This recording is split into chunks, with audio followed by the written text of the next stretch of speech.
Midi au Caire, bonjour à toutes et bonjour à tous, bienvenue à cette nouvelle édition de ce programme, lequel va commencer par l'actualité présidentielle. Le chef de l'État, Abdel Fattah el-Sisi, a présidé hier par visioconférence les travaux de la 41e session du comité de pilotage des chefs d'État et de gouvernement du nouveau partenariat pour le développement de l'Afrique, le NEPAD, qui se tient chaque année pour préparer le sommet africain avec la participation des chefs d'État et de gouvernement africains qui sont membres de ce comité.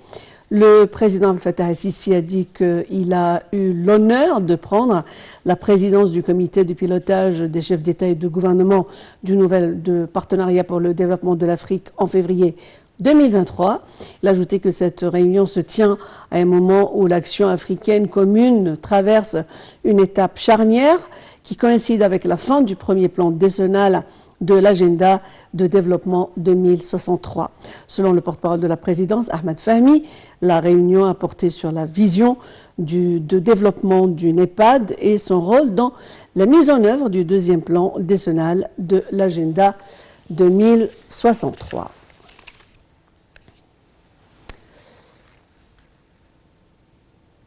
Le président Fattah el-Sisi a reçu hier le chef du renseignement américain CIA, William Burns.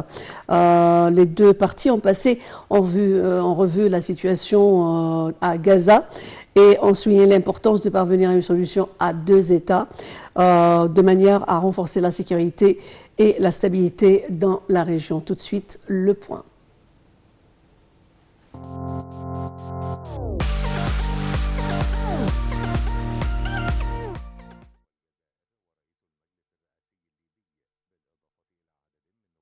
Le président Abdel Fattah el-Sisi a reçu mardi le directeur de l'agence centrale de renseignement américaine, M. William Burns, en présence du chef du service de renseignement, M. Abbas Kamel.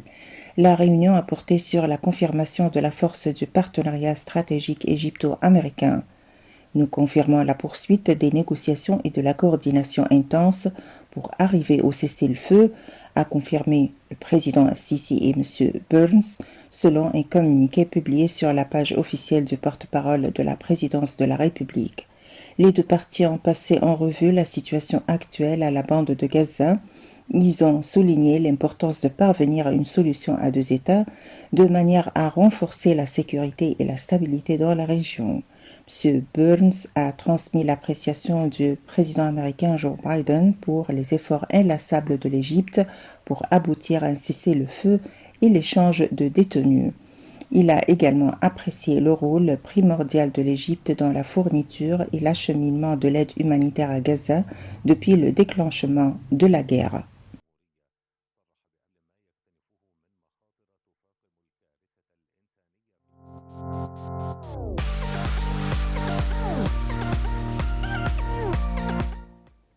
Le président Fattah el-Sisi a reçu également hier le chef du gouvernement qatariote et ministre des Affaires étrangères, Cheikh Mohammed Ben Abdelrahman al-Thani, en présence du chef du renseignement général, le général Abbas Kamel, et le chef du renseignement qatariote, M. Abdallah Ben Mohammed al-Khalifi. Selon le porte-parole de la présidence de la République, le chef du gouvernement qatariote a transmis les salutations de l'émir du Qatar, Cheikh Tamim Ben Hamad al-Thani, au président Sisi. Au cours de la rencontre, les efforts visant à parvenir à un cessez-le-feu, la protection de civils, la livraison des aides humanitaires et la prévention contre la détérioration de la situation dans la bande de Gaza ont été abordés. Le porte-parole du ministère des Affaires étrangères, Ahmed Abouzeid, a déclaré que l'Égypte mène des contacts sécuritaires intensifs et politiques pour empêcher Israël de lancer une offensive d'envergure contre la bande de Gaza. L'ambassadeur Abouzeid a souligné que l'Égypte travaille 24 heures sur 24 pour contenir la situation, affirmant que l'Égypte refuse catégoriquement toute mesure visant le déplacement forcé du peuple palestinien hors de son territoire. Le porte-parole a également indiqué que l'Égypte est totalement prête à agir face à tout scénario éventuel dans cette crise. Il a appelé Washington et Bruxelles à mettre fin à la violence israélienne et à parvenir à prévenir l'offensive qu'Israël entend lancer contre la ville palestinienne de Rafah afin d'éviter une catastrophe humanitaire. Le président de l'organe général de l'information, Dia Rachouane, a assuré que l'Égypte joue un rôle indispensable dans la cause palestinienne et possède amplement les moyens qui garantissent son autodéfense. Rachouane a souligné que l'Égypte ne se bornera pas aux mesures symboliques. Une fois sa sécurité et son intégrité seraient menacées et n'accepterait jamais que la cause palestinienne soit liquidée. Il s'est en outre déclaré surpris des déclarations exprimées par quelques membres de la droite du cabinet israélien concernant l'Égypte et qui servent, selon lui, comme des prétextes pour justifier l'occupation par Israël de l'axe de Salah ad-Din ou axe de Philadelphie.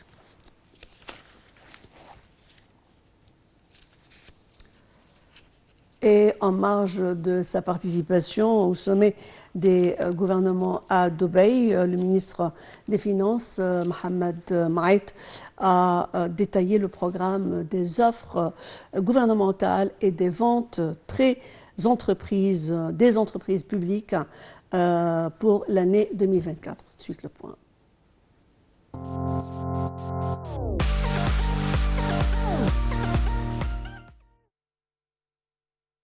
Lors de son allocution au forum intitulé Finances publiques, qui se tient à Dubaï de 13 à 14 février, le ministre des Finances, Mohamed Maït, a indiqué que le programme de vente des entreprises publiques contribue à accroître le rôle du secteur privé dans l'amélioration de l'économie égyptienne. Le gouvernement vise à augmenter à 6,5 milliards de dollars les intérêts des offres publiques jusqu'à la fin de 2024, a-t-il ajouté. Selon le ministre, le gouvernement égyptien affronte les crises économiques mondiales avec des politiques plus équilibrées et plus prudentes, malgré leurs répercussions qui sont devenues de plus en plus complexes avec les tensions géopolitiques. Il a augmenté des opportunités d'investissement pour le secteur privé pour garantir l'exploitation des ressources de l'État, car le secteur privé est considéré souvent comme la locomotive du développement, a affirmé le ministre au cours du forum. Selon M. Maït, le gouvernement procède à une étude pour la gestion des actifs publics et des programmes pour attirer les investissements privés pour travailler dans des projets nationaux. Le ministre des Finances a également participé au 8e Forum des finances publiques dans les pays arabes à Dubaï. Dans son allocution, il a annoncé que le gouvernement vise à réduire les déficits budgétaires et les dettes extérieures, soulignant que les offres d'achat gouvernementales visent à attirer le flux d'investissement. M. Maït a ajouté que les investissements privés dans les différents domaines doivent atteindre 65% du total des investissements en Égypte.